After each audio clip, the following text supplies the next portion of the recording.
আসসালামু আলাইকুম। তো এখন আমরা ডিবিএমএস কোর্সের থিটা জয়েন্ট নিয়ে কথা বলবো। আগের ভিডিওতে জয়েন্ট কিভাবে কাজ করে এবং প্রত্যেকটা জয়েন্টের টাইপস নিয়ে খুব ভালো ডিটেলস বলেছিলাম। তো এখন থিটা জয়েন্ট নিয়ে যদি আমরা বলি, তো থিটা জয়েন্ট আসলে কি, ইনার জয়েন্টের একটা পার্ট, এটা গত দিনে বলে দিছি। তো এখন যদি আমরা দুইটা টেবিলের মাধ্যমে দেখি, জয়েন্ট তো আর টেবিলগুলোর মধ্যে যে রিলেশন ক্রিয়েট করে এইটাই হলো জয়েন্ট। তো এখানে যদি থিটা জয়েন্টের হিসেবে চিন্তা করি, তাইলে প্রথমে ধরেন আমার কাছে একটা টেবিল আছে এস টেবিল, আর একটা টেবিল আছে আর টেবিল, দুইটা টেবিল আছে। তো দুইটা টেবিলের মধ্যে আমি যদি এখন রিলেশনগুলা চেক করি, ধরেন আমার কাছে একটা কন্ডিশন দেয়া আছে, লাইক একটা কন্ডিশন যে দুইটা টেবিলের মধ্যে যে এসআইডিগুলা মিল আছে এমন এমন কলামগুলার এখন বের করব। তো এই যে এস টেবিলের একটা এসআইডি আছে আর টেবিলের একটা এসআইডি আছে। এখন সবগুলা ভ্যালু তো মিলবে না, আমি দেখব কার কার সাথে মিল আছে কার কার সাথে মিল নেই। লাইক আমি যদি এসআইডি প্রথমটার এসআইডির কথা চিন্তা করি, এসআইডি 22, এখন আর টেবিলের এসআইডিও 22। আচ্ছা, একটা এসআইডির আমরা মিল পাইছি, একটা এসআইডি চিন্তা করতে পারি। এবার আসি 31। এখন এস টেবিলে 31 আছে, কিন্তু আর টেবিলে কোনো 31 নেই। তাইলে তো আমরা এই 31টা নিতে পারবো না, যেহেতু ইনার জয়েন্ট সবসময় ডিরেক্টলি কন্ডিশনের উপর বেস করে, এখানে কোনো এক্সট্রা কোনো ভ্যালু নেওয়া যায় না কন্ডিশন ছাড়া। আচ্ছা, তারপর যদি দেখি 58 এস টেবিলেও আছে এবং আর টেবিলেও আছে। তাইলে আমি দুইটা জিনিস পাইলাম, আমি 22 এবং 58 এই দুইটা জিনিস আমার আউটপুটে নিতে পারবো। এটা হলো থিটা জয়েন্ট। এখন আমি আউটপুটটা অলরেডি লিখে রাখছি।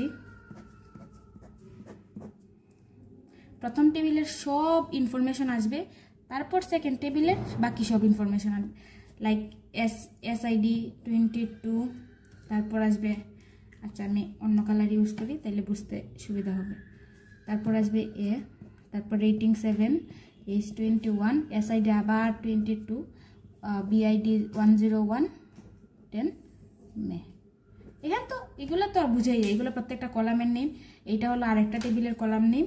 আচ্ছা, এখন আমরা এটার পাশাপাশি আর এটা একটু দেখব। আর তো আলাদা টপিক। সো আশা করছি সবাই আর সম্পর্কে সবার আইডিয়া আছে।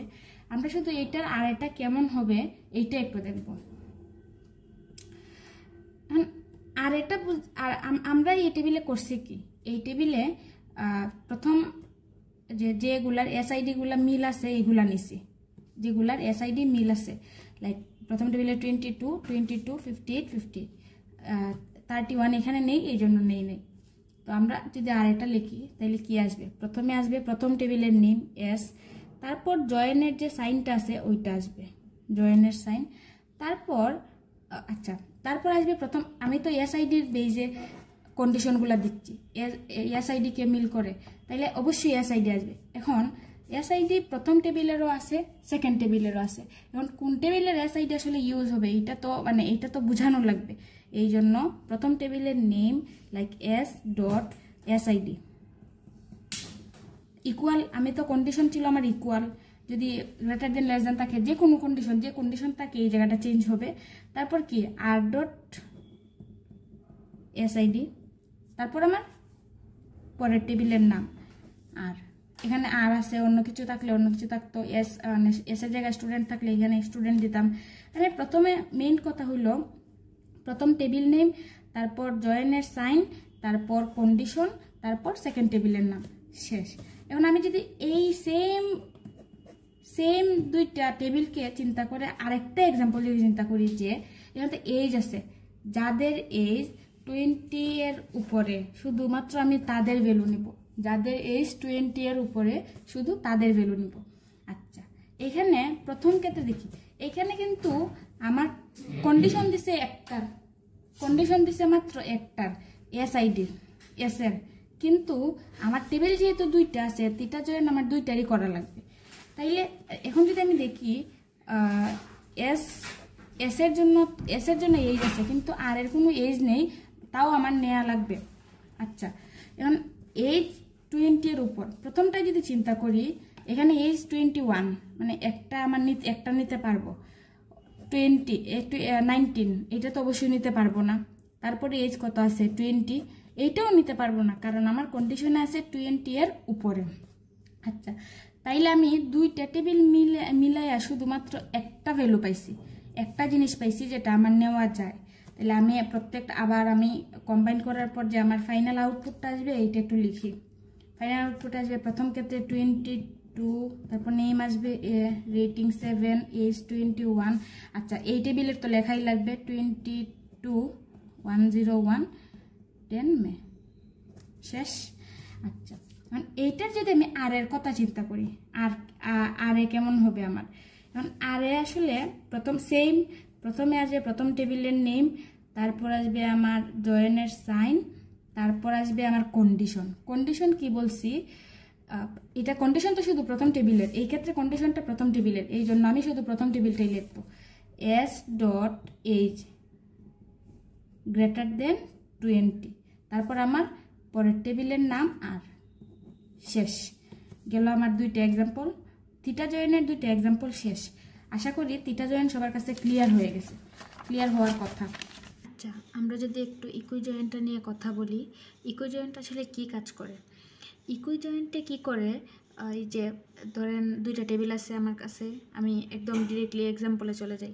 দুইটা টেবিল আছে, এস টেবিল আর টেবিল দুইটার মধ্যে যে কমন একটা কলাম আছে, অবশ্যই কমন কলাম থাকবে, কমন কলাম ধরেই তো জয়েন করবে।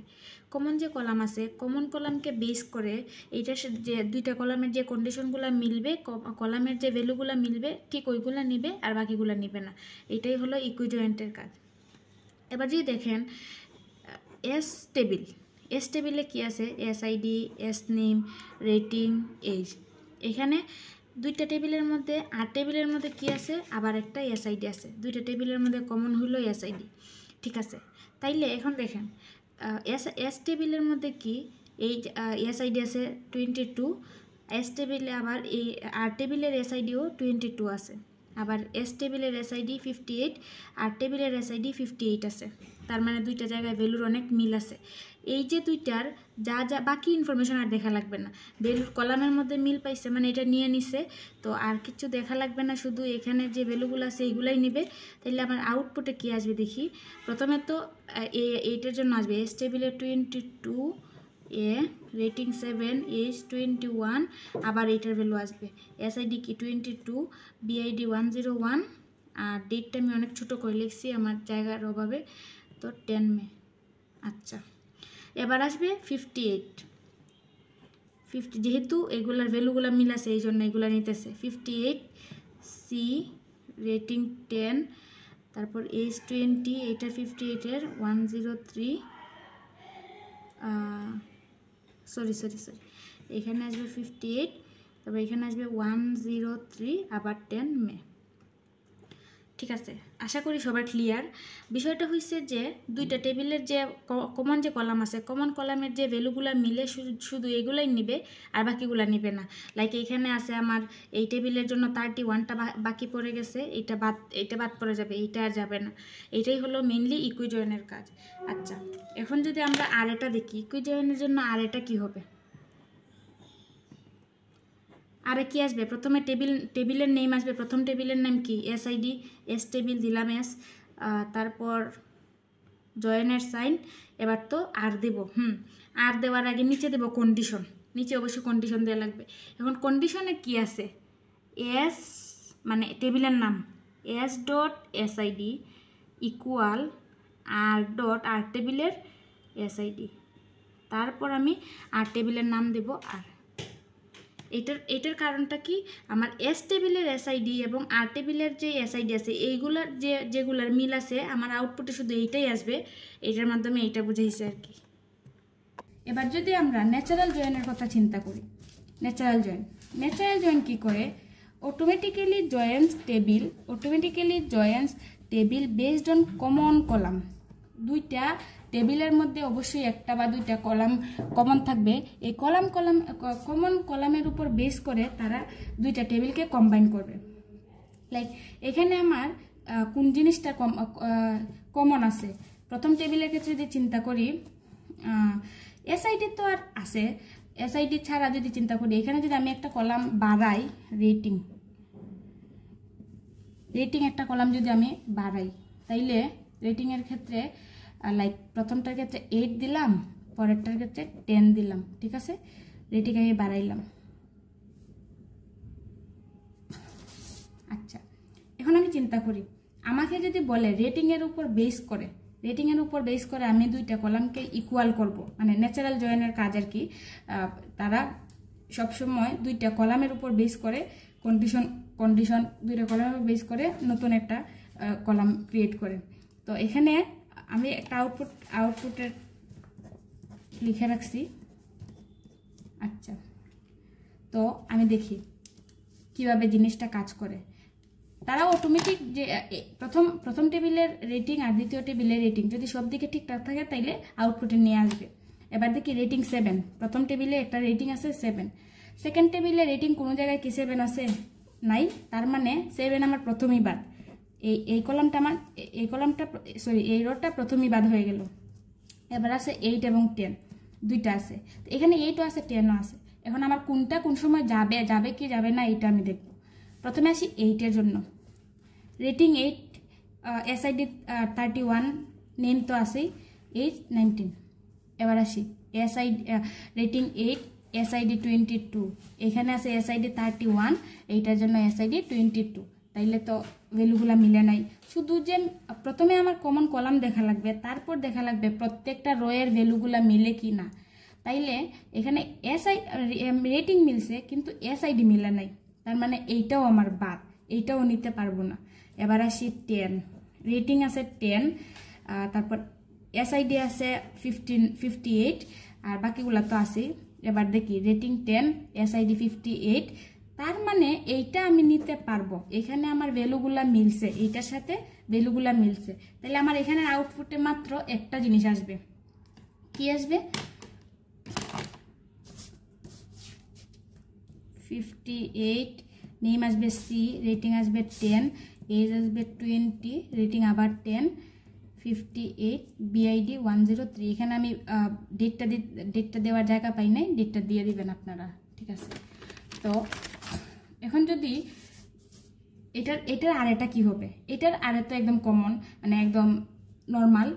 এখানে প্রথমে আসবে আমার প্রথম টেবিলের নাম এস, তারপর জয়েনের সাইন, তারপর আমি কিসের বেসিসে মিলাইছি? রেটিংয়ের বেসিসে।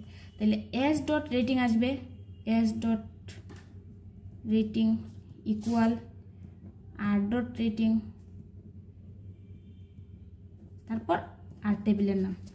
একদম ইজি, মানে এটা খুবই ইজি। ন্যাচারাল জয়েন প্রথমে কি করে? দুইটা টেবিল দেখে, প্রথমে দুইটা টেবিলের কলামগুলা কমন আছে কিনা দেখে, তারপর কমন কলামের প্রত্যেকটা ভ্যালু চেক করে, যে ভ্যালুগুলা দুইটা টেবিলে মিলে ওইগুলা নিবে আর বাকিগুলা নিবে না। এই ছিল আমাদের ইনার জয়েনের 3টা টাইপস। প্রথমে ছিল আমার থিটা জয়েন, তারপর থিটা জয়েন, ইকুই জয়েন, তারপর তো ন্যাচারাল জয়েন। তো থিটা জয়েন তো সবাই বুঝছি। থিটা জয়েন কি করে? থিটা জয়েনে দুইটা টেবিলের মধ্যে যদি কন্ডিশন দেওয়া থাকে, কন্ডিশন ওয়াইজ কাজ করবে, কন্ডিশনে যা বলবে এই ধরনের কাজ করবে। তারপর ইকুই জয়েনে আর যদি টেবিলের নাম থাকে, টেবিলগুলোকে ডিরেক্টলি কম্বাইন করে ফেলবে, দুইটা টেবিলে যা যা ইনফরমেশন আছে সব নিয়ে আসবে। আর ন্যাচারাল জয়েন ন্যাচারালি কাজ করবে, তার ইনফরমেশনের বেসিসে কি করবে? প্রথমে কলামগুলো চেক করবে, দুইটা যে কমন কলাম আছে এই কমন কলামগুলোর মধ্যে আবার রোগুলা চেক করবে, যে রো ভ্যালু মিল আছে এইগুলা নিবে, বাকিগুলা নিবে না।